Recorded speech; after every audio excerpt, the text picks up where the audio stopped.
Bonjour Maria, Bonjour ma Solé. bonjour les amis, bonjour à toutes et tous. Bonjour, bonjour, bonjour tout le monde. Alors ce soir, on a la grande joie de vous présenter Rémi. Donc Rémi qui est venu sur notre chaîne pour raconter ses expériences extraordinaires, C'est ça. hein, Mm, mm. des expériences qu'il a vécues Et c'est un conteur en fait. C'est un oui, conteur, hein, Rémi aussi, hein. oui, Et c'est vrai que ces expériences, elles étaient surprenantes, hein. Elles elles étaient étaient assez très surprenantes. surprenantes, hein. Ouais. Et donc, oui, c'est vrai que ça a été vraiment un bon moment passé avec lui. Et bon, bah, on en espère d'autres, hein, Rémi, hein. Voilà. Donc, sans plus attendre, découvrons le cadeau de Rémi. Oui, Merci Rémi, merci, merci à toutes merci et tous. Rémi. Merci, au revoir. Au revoir. Je souhaite à toute la communauté des Sister Lumi une excellente année 2023. Une année, j'espère, encore pleine de surprises, de découvertes, de rencontres, pleine également de conférences intéressantes sur la chaîne des Sister Lumi, mais également peut-être en direct dans toute la France. Je l'espère, il y aura énormément encore de belles rencontres avec effectivement des sujets qui continuent de progresser chaque année. Lentement mais sûrement, les esprits s'éveillent, des choses s'ouvrent, des opportunités se créent, et on sent qu'une société voilà, qui bouge, qui s'intéresse, qui se forme également à des nouveaux outils, notamment en médecine, mais également dans d'autres secteurs qui nous permettent justement d'entrevoir une nouvelle société également. Et c'est bien ça tout le sens aussi de la communauté des Sister Lumi, c'est d'aller vers une société plus consciente, consciente de ce que l'on est d'abord en tant qu'être humain, mais également conscient du monde dans lequel on vit, et vers davantage de peut-être de solidarité, vers davantage de conscience de ses limites également, vers davantage peut-être également de sobriété. En tout cas, voilà, chacun y trouvera peut-être les mots qui sont les siens, mais l'essentiel, c'est de trouver son équilibre dans une année qui s'annonce pleine de rebondissements. Voilà, je vous souhaite une très bonne année 2023 et je vous souhaite plein de bonnes choses. Rémi va nous lire un extrait de son livre Le matin des magiciennes. Il s'agit du chapitre 8. Magnétiseuse, chamane, sorcière, prêtresse, voyante, femme spirituelle, elles incarnent un sacré discret. Elles sont présentes au cœur des villes, des villages, de la société.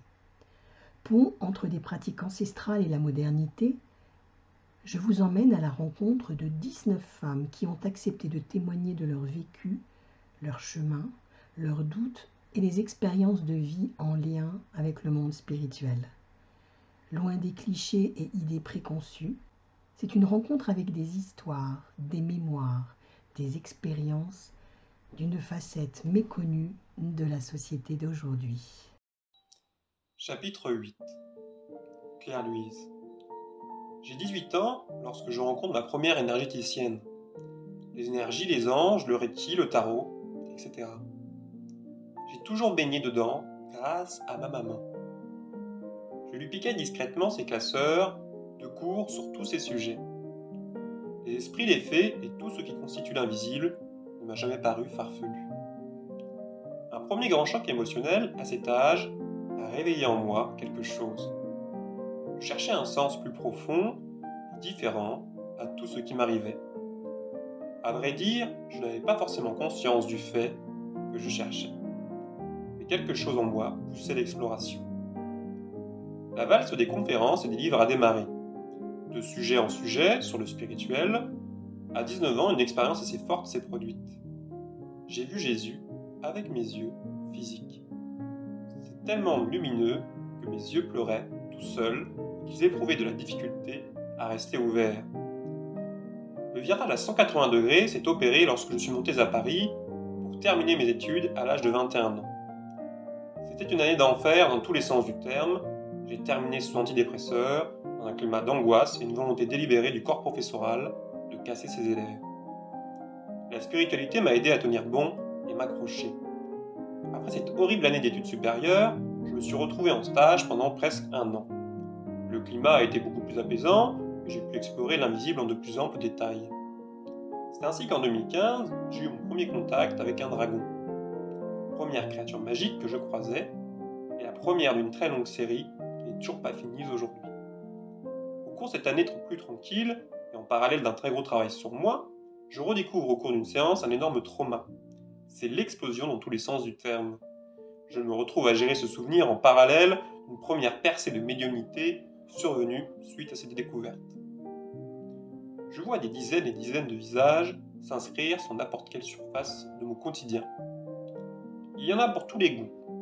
Défunts à faire passer de l'autre côté, esprits de la nature, simple esprit curieux, de constater que je peux les voir, être venus d'ailleurs, personnes bien vivantes, mais évoluant dans une autre dimension. Suite à ce stage, c'est la course à l'emploi.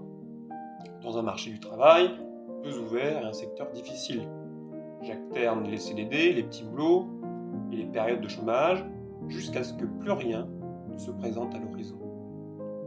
Tout semble bouché et fermé, je suis complètement perdu, je ne comprends pas ce qui m'arrive. Je me sens particulièrement seul sur Paris, à gérer ma situation dans la petite chambre que je loue. Ma famille est loin, je n'ai pas d'emploi, pas de stabilité financière, et ne parlons même pas du plan amoureux. J'ai également des problèmes de santé, ils ne sont pas graves, mais suffisamment emmerdants pour qu'on ne les oublie pas. Et pour que le corps me rappelle sans cesse qu'à ce moment dans ma vie, tu vois bien qu'il y a un problème. La coupe est pleine, je veux juste un début de réponse, de mieux-être. Durant cette période, je fais la connaissance d'une chamane, issue de traditions péruviennes et afro-brésiliennes. Me voici embarqué dans le tourbillon du chamanisme, à découvrir la pharmacopée d'Amazonie. Ses plantes sacrées, ses rites, ses codes, ses coutumes, ses chants.